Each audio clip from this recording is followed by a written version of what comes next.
All right. Shalom, family. It's your brother Kanaiba coming at you once again with this video titled, The Famine No One Is Really Talking About.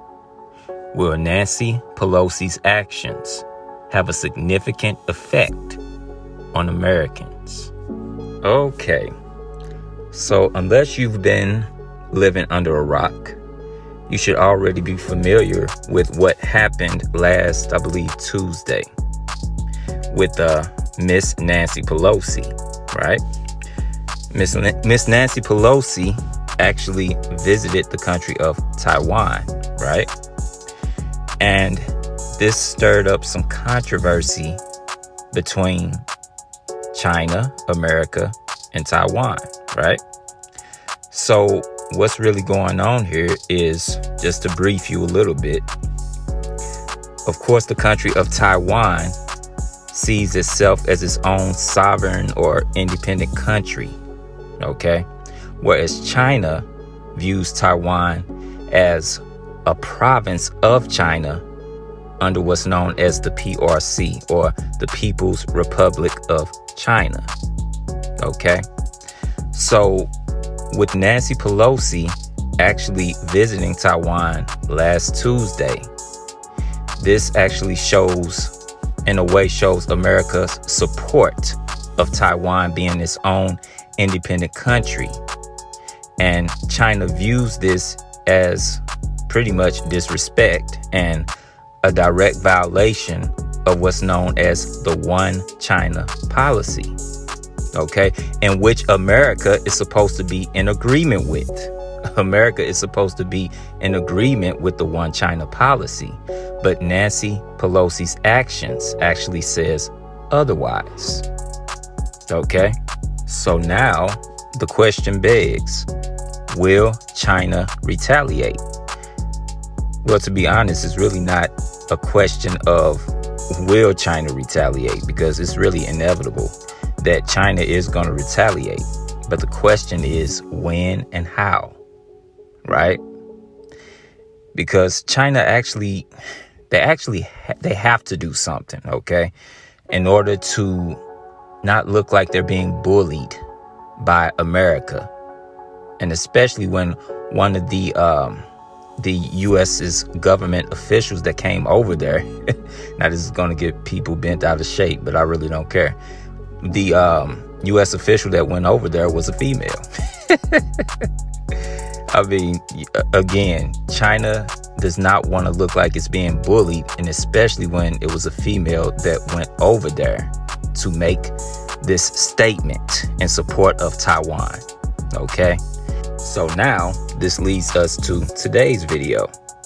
And of course, in this video, we're going to be pretty much reviewing a video that was uploaded by Epic Economists, okay, in which the title of my video is The Famine No One Is Really Talking About, okay? And we're going to find out exactly what this famine is going to be, okay? Because a lot of times when we hear the word famine, we automatically think about food and water. But a famine can come in many different ways. So now, without further ado, let's actually get into the video. And of course, I'll be giving my critique here and there. All right, let's get to it. A serious conflict between the US and China is brewing. And if you're against it, you must make your voice heard while you still can, because once it starts, it'll be too late. Geopolitical strategists are already alerting that if tensions between the US and China continue to rise, the standard of living of millions upon millions of Americans will be seriously impacted, as the overwhelming majority of products we consume every day that come from the Eastern economic superpower would quickly disappear from US store shelves. All right, so two things here. And number one, allow me to apologize for this guy's voice. I know his voice is annoying as hell. He is not the original guy that usually speaks on this particular channel, but we're going to try and get through the video. Okay. Secondly, going back to the point he was just on, he said that many geopolitical strategists are already saying that if tensions between the U.S. and China continue to grow, that many of the products that you see in stores, just to roughly paraphrase what he said, many of the products that you see in stores, that actually come from the East, they come from China. Many of the products that we see in stores and that we use on a day-to-day basis come from China. But if tensions between the U.S. and China continue to grow, those products are going to suddenly disappear from the store shelves. The store shelves are going to be more bare than what you see now. And it's not going to be, quote unquote, food, not just food. Okay, many products. All right. So that's the point that he's on. So now let's continue. At the same time, the confrontation between the Chinese government and Taiwan means that the production of critical components, such as semiconductors and microchips, would dramatically collapse. Today, Taiwan is the biggest producer of microchips in the entire world. And if this production stops, the whole US economy would come to a crashing halt. Now, here's what's curious to me. Okay. Now, I believe it was a little over a week ago. You brothers can correct me if I'm wrong, but I believe it was a little over a week ago.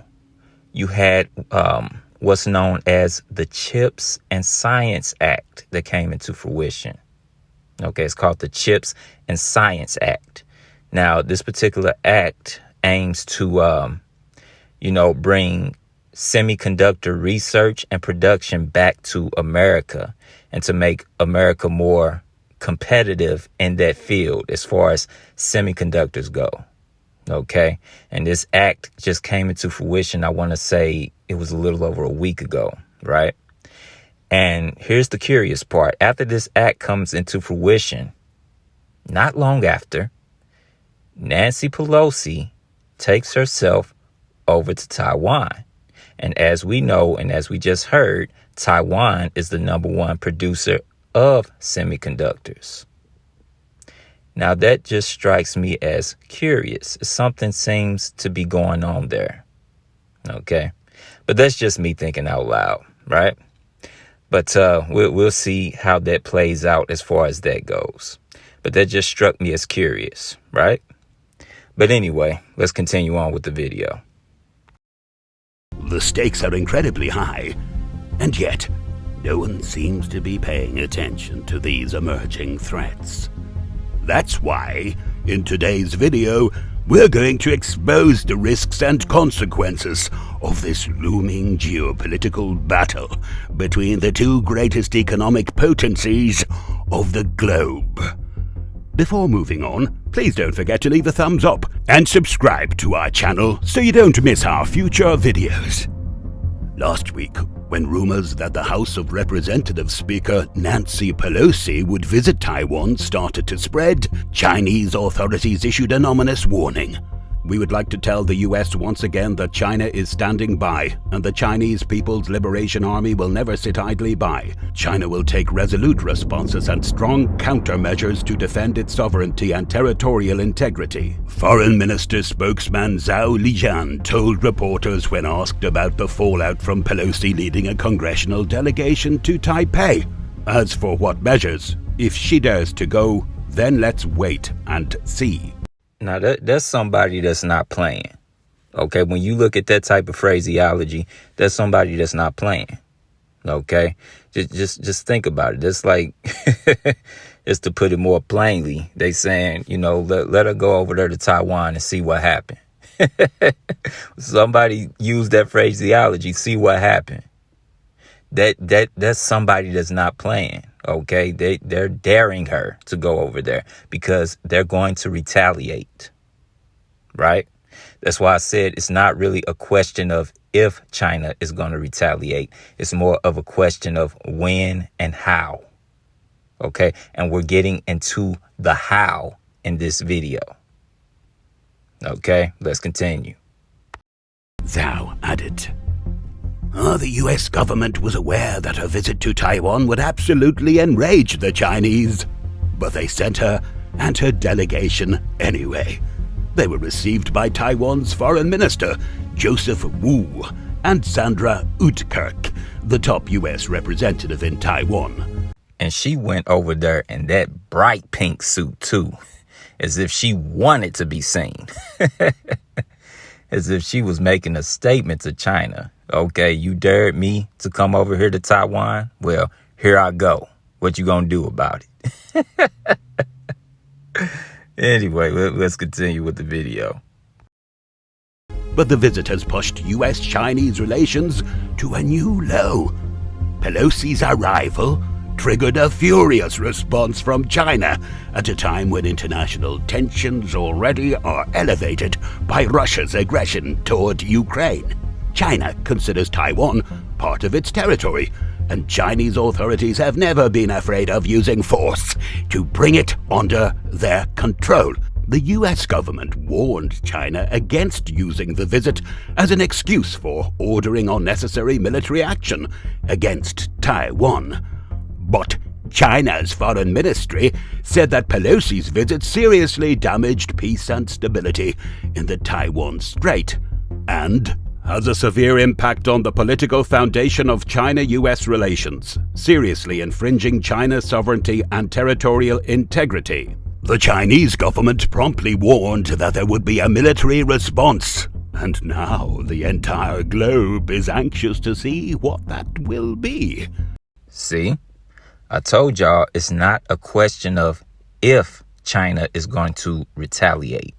It's more of a question of when and how is China going to retaliate to Nancy Pelosi's actions last Tuesday. Because like I said before, they pretty much got their backs against the wall. Okay, they're against the ropes right now. They're put in a position where they have to retaliate, or else they're going to be looking like they've been bullied by the U.S. Okay, so let's continue. Not taking action would look like a big victory for Nancy Pelosi and the United States. But in real terms, there is no way that Xi Jinping is going to let this go and forget about it. So the next developments could change everything. The latest reports reveal that Chinese forces are already gathering near the coast for a potential invasion, but there's still uncertainty over a full-blown aggression against Taiwan. Strategists argue that instead of launching an attack overnight, China is far more likely to overtake a couple of the small islands right off the Chinese coast that currently belong to Taiwan. And if that's the case, the Biden administration would feel compelled to respond very aggressively. Right now, both sides keep raising the stakes, which means... Yeah, both sides pretty much got on their poker face right now. Okay, that's pretty much what's going on. It's almost like a game of chess. Or better yet, it's almost like a boxing match in the first round. Okay? When if you know anything about boxing, you know that first round is usually the round where, you know, each boxer is pretty much filling out their opponent. Okay, no haymakers are really thrown, so to speak, but they're pretty much filling out their opponent in that first round. Okay, that's pretty much what's going on between America and China right now.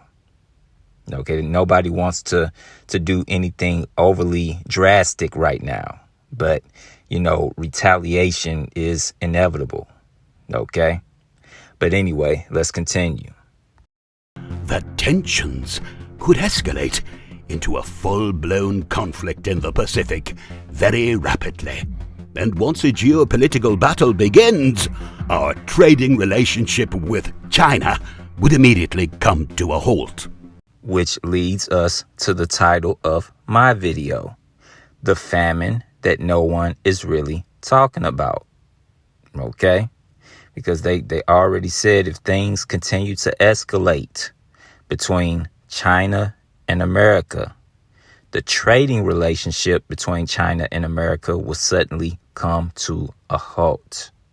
Okay? And as we know, a lot of the products that you see in stores actually come from China. Okay? America is heavily dependent upon China for a lot of things.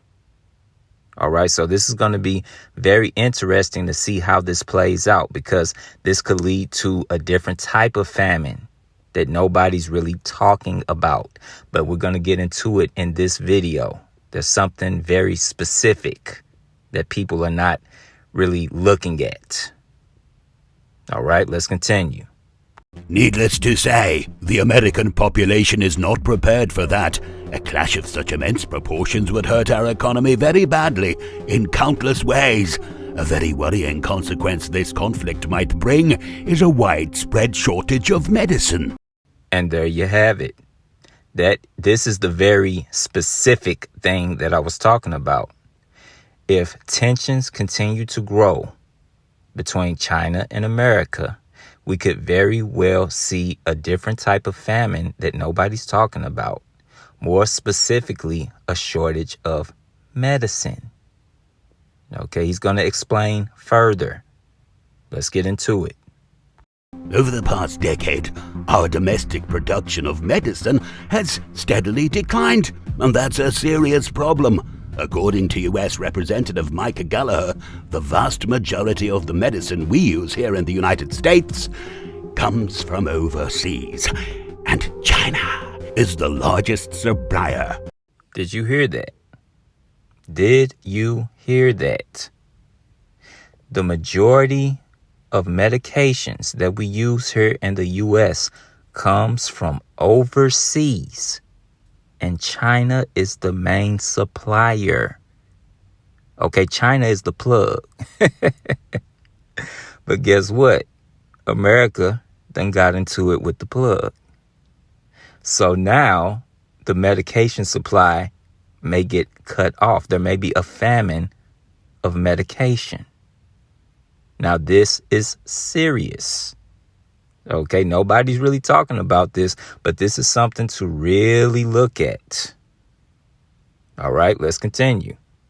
The Chinese government party has threatened to withhold life-saving drugs from the U.S. once, and we'd be crazy to think they won't attempt to do so again, he said in a recent statement. Congress needs an aggressive plan to protect our critical pharmaceutical supply chains and end our reliance on China. This is a national security imperative, and to many Americans, a matter of life and death. You see that? I told y'all that America is reliant on China in a lot of ways, and medication is one of those ways, right? But apparently, based on what we just heard, this isn't the first time that China threatened to cut off medication supply from America. But the difference is, this time, they just might go through with it. Okay, this is something to really look at. All right, but let's continue. Gallagher emphasized, the United States must end our reliance on China for life-saving drugs and critical medical equipment, added conference chair Elise Stefanik. We have become far too dependent on China's supply chain, and their malign regime represents too great a threat to our national security for us to be at their mercy. I am proud to sponsor this legislation to equip our domestic pharmaceutical and medical manufacturers to be able to efficiently produce these items here in the United States. Through this effort, Americans can have better peace of mind regarding who they rely on for their own personal health needs, she continued. On the same note, Republican Bill Posey noted that 80% of the drugs that Americans depend on come from overseas. China, whose pharmaceuticals have been subject to numerous recalls, is the largest manufacturer. As a result of this reliance, the U.S. has not produced basic medicines like in the case of penicillin since 2004. Wow, that's almost 20 years. But, as we see here, you see how heavily reliant America is upon China as far as pharmaceuticals go and medical equipment. Okay. America is heavily reliant on China. And China has the means to actually cut America off from those things. And that's really the concern that a lot of these U.S. officials have right now. So as we see here in this video. OK, but anyway, let's continue.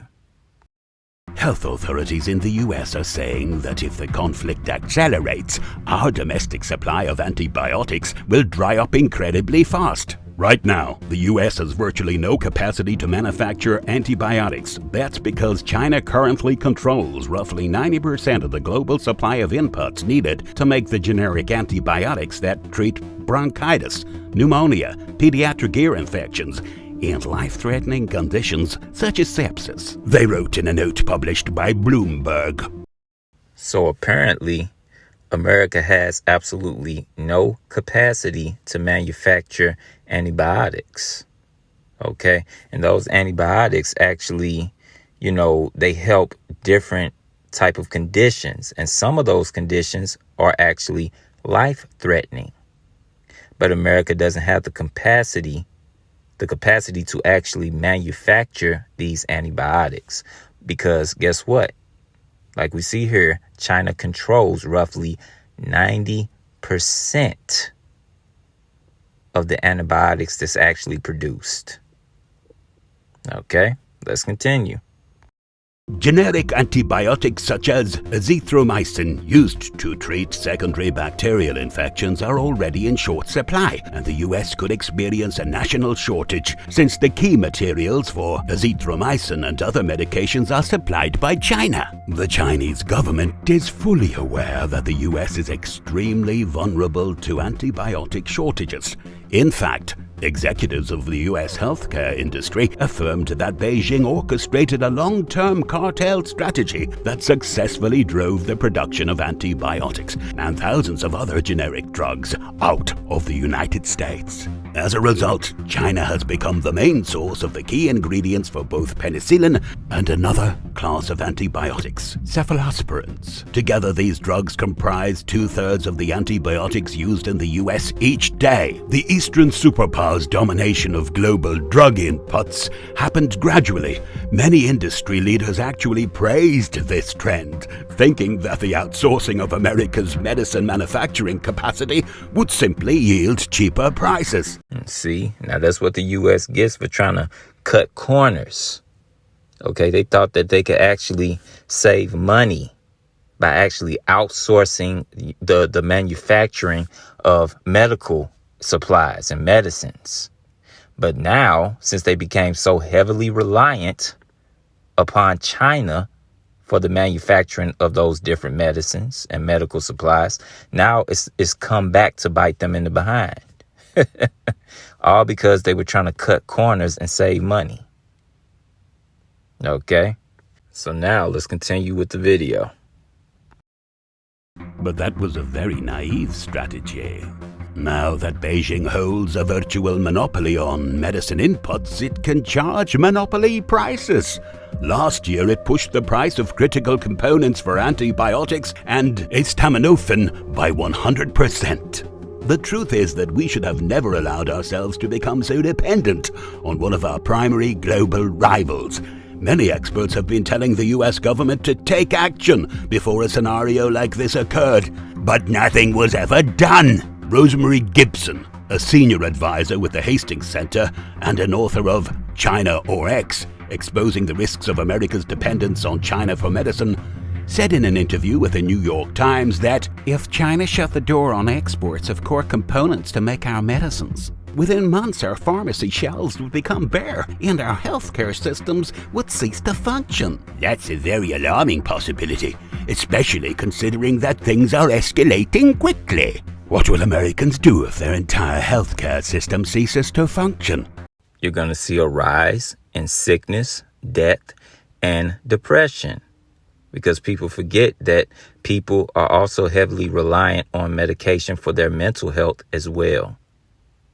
Okay, so that's something else to think about too. All right, but let's continue. Even though some say that the US doesn't need to make antibiotics, arguing that the nation can simply stockpile supplies and rely on allies. This seems like a reckless plan.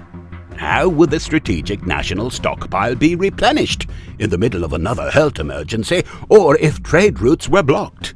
It is very likely that allies would need to keep antibiotic supplies for their own people. All Americans are equally vulnerable to illness. That's why we all should be equally concerned about a looming medicine shortage. Tens of millions of Americans are dependent on pharmaceutical substances, and if they can't get their pills, their lives would be at risk. This dude's voice, man. Like I said, I apologize for this dude's voice, but bear with me. We're gonna make it through the video. This is not the original dude that usually speaks on this channel. I don't know where he's at, but we just gotta bear with this voice a little while longer. Okay. But like you just said, you know, if people, you know, there's tens of millions of Americans that are dependent upon medication, upon pills. And if they don't get those pills, guess what? Their lives are at stake. Okay, that's the capacity of what's going on now, or the concern of what may happen if China retaliates in that way, in which there's a strong possibility that they could. Okay, they threatened to do this before in the past, evidently. Okay, so let's continue. A study published by the Mayo Clinic showed that almost 70% of Americans take at least one prescription medication, and more than half take at least two. The most common prescriptions are for antibiotics, antidepressants, and opioid painkillers. On top of that, 1/5 of Americans are taking 5 or more prescription drugs, as reported by CBS. Now all of these people are at risk of being left without the critical medications they need to maintain their health. Unfortunately, that's only one of the consequences a conflict with China would bring. If the two biggest economic superpowers of the world start battling each other, the whole planet would suffer the repercussions of this cataclysmic conflict. And it's all because Miss Nancy Pelosi decided to take her behind over there to Taiwan in that bright pink suit. Okay, it's all because of what she just did, but you know, I don't have a problem with it. I say bring it on. Anything to contribute to the furtherance of America circling the drain. Okay, because that's really what this would contribute to. America's downfall. And which that's what we are waiting for. Okay, the hopeful elect. Okay, the Israelites. Okay. While everybody else is hoping for this country to make a turnaround, to get better, we're hoping things get worse. We want this place to fall. We want it to fall drastically. Because this place has to pay for everything that is done to the children of Israel since we got here. All right. But anyway, let's continue. Americans would experience a horrifying and widespread supply chain collapse. That's unlike anything they have ever seen. The risks are still growing, and we would like to advise you to pay very close attention to what happens next. Thank you for watching. If you enjoy our content, we Okay, so that's enough of that. Okay, so the voice is over. Thank goodness. That's the end of the video, right? And so, again, the title of my video is The Famine No One is Really Talking About. Will Nancy Pelosi's actions have a significant effect on Americans? Right? So we actually went over this particular video coming from the YouTube channel Epic Economist, and we saw that again, famine can come in different ways. And the very specific famine that nobody's really talking about is a lack of medications. Because, again, China is really the major supplier of, different pharmaceuticals, different medications and medical supplies. They actually come from overseas and mainly from China. Okay, but because of what Nancy Pelosi has done, because she has, pretty much slapped China in the face, China can actually retaliate by, cutting off medical supplies from America. All right. So this is actually something to definitely watch out for, to keep an eye on. Like I said in the beginning of the video, it's not really a question of is China or if China is going to retaliate. It's more of a question of when and how. And we just went over one of the ways of how China could retaliate to Nancy Pelosi's actions. All right. So with that, and as always, I want to give all praises, honor, and glory unto Yahweh, Bahashem, Yahweh Shai. And I want to thank all you brothers and sisters for tuning in. And I hope this video was informative and edifying. And until next time, Shalom, family.